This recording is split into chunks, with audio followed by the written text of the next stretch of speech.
Right now, the National Weather Desk is still burning. Drought and winds help fuel fires in North Carolina and West Virginia. New data shows 2023 is probably the warmest year on record. What that could mean for the future, the spotted lanternfly makes another unwelcomed appearance. Can we control this invasive species? A plan to reintroduce grizzly bears in parts of Washington state is meeting with some resistance, and what scientists hope to learn from this boat's 10-year global expedition.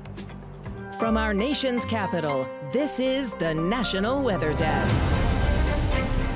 Good morning and welcome to the National Weather Desk. I'm Angela Brown. A state of emergency continues in portions of North Carolina this morning as firefighters battle wildfires. The so-called Poplar Drive fire has been burning for 5 days now. It's now 15% contained as it smolders over 431 acres. Yesterday at this time, it was just 5% contained. 2 homes and a third building burned while another was damaged. But this isn't the only fire still burning in western North Carolina. Reporter Rex Hodge explains the weather is making it difficult to put out the flames.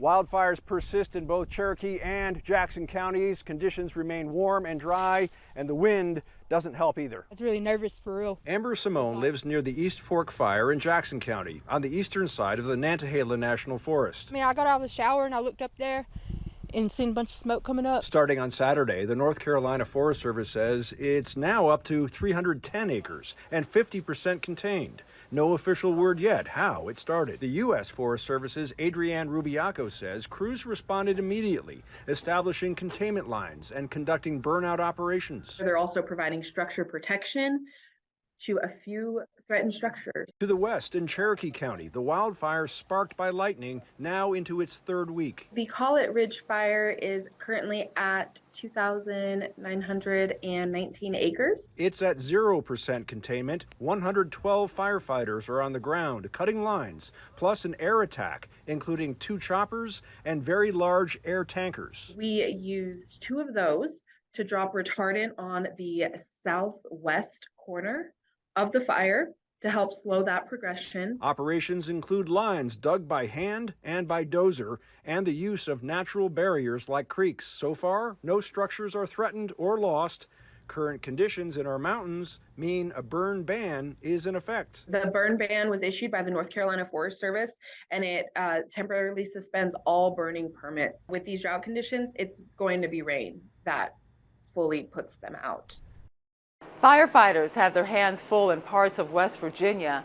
Forestry crews are battling dozens of blazes. Officials suspect arson in some cases and some wildfires sparked from burning debris. Meantime, multiple brush fires have crews stretched thin. Flames have also closed down parts of popular trails. Anna Saunders reports.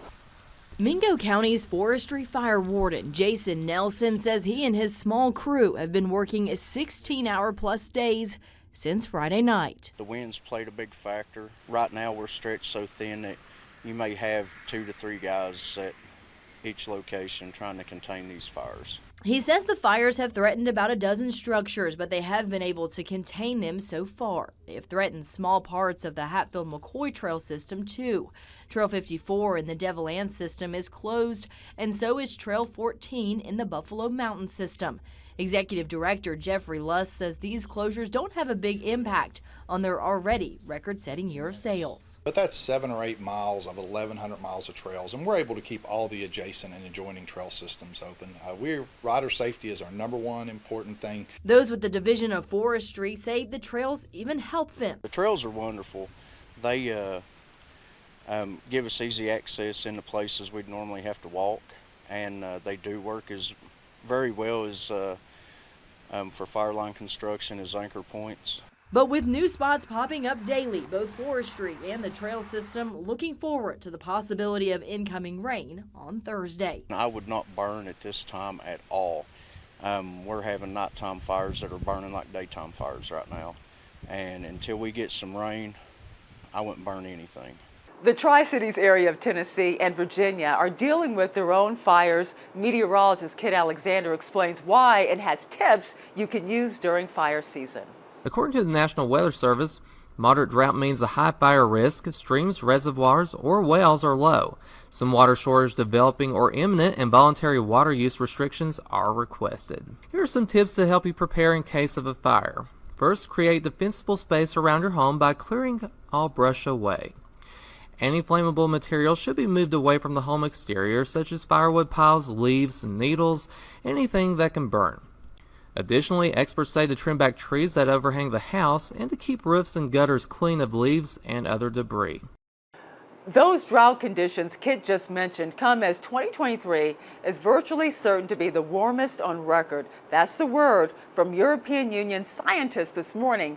It comes after data shows October was the hottest during that period, smashing the old record by more than a half a degree Fahrenheit. That was the 5th straight month with such a mark. A warmer planet means more extreme weather events like the drought and wildfires in North Carolina, in addition to more powerful hurricanes and more intense flooding. Alarm bells are rising for climate change this morning. A new report finds the vital ice shelves of northern Greenland have lost more than 35% of their volume since 1978. They have long been thought to be relatively stable. If air and ocean temperatures continue to rise, the shelves could be permanently weakened, causing them to collapse. That would be dire for many coastal communities because sea levels could rise dramatically.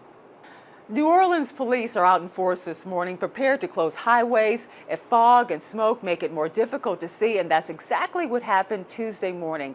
The mixture of fog and smoke from a fire in the bayou reduced visibility to near zero on I-10 and I-55. There were multiple vehicle crashes, and also at least one person was killed. The smoke and fog was so close to the ground, officials said it was possible to look up and see a clear sky, but they cannot see anything in front of them. Last month, 7 people died and dozens more were injured in crashes involving 160 vehicles during a superfog. The invasive spotted lanternfly is known for damaging a variety of plants and crops.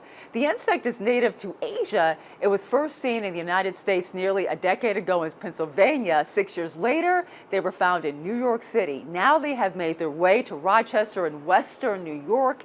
Even though the weather is cooler, these insects are still a threat. Most of the adults die in the frost. However, the egg sacs can live throughout the winter, so that's what the efforts are more focused on. Right now, spotted lanternflies are found in 14 states from Michigan to Massachusetts and as far south as North Carolina. Head to Facebook for more information on what to do if you see this insect. Just search the National Weather Desk.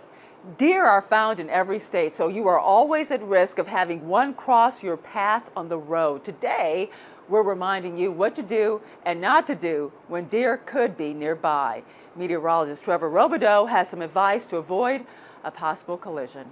Deer season is here, which means your chances of hitting a deer are higher than any other time of year. Here in Michigan, over 42.7% of the vehicle deer crashes in the state occur within the months of October, November, and December. So now is a really dangerous time for deer vehicle crashes. Along with this, Woodland says there is a specific time of day when these crashes occur the most. They usually occur in the evening hours, but it's really important as motorists, you want to be very alert and look for deer at dawn or at dusk. Sometimes situations can be very unpredictable and unavoidable. So what should you do behind the wheel?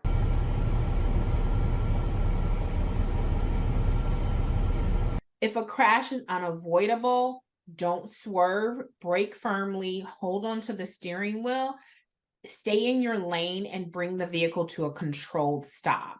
Scientists discovered a window back in time across the observable universe. NASA's James Webb Space Telescope detected the oldest confirmed black hole dating back 13.2 billion years. Researchers say the black hole is a result of 2 merged galaxies that collapsed into a quasar. It's 10 times bigger than the black hole in our own Milky Way galaxy. And coming up on the National Weather Desk, we'll look into what's causing the decline in bird populations across the country. And we'll get an in-depth look at how students prepare to become wildland firefighters.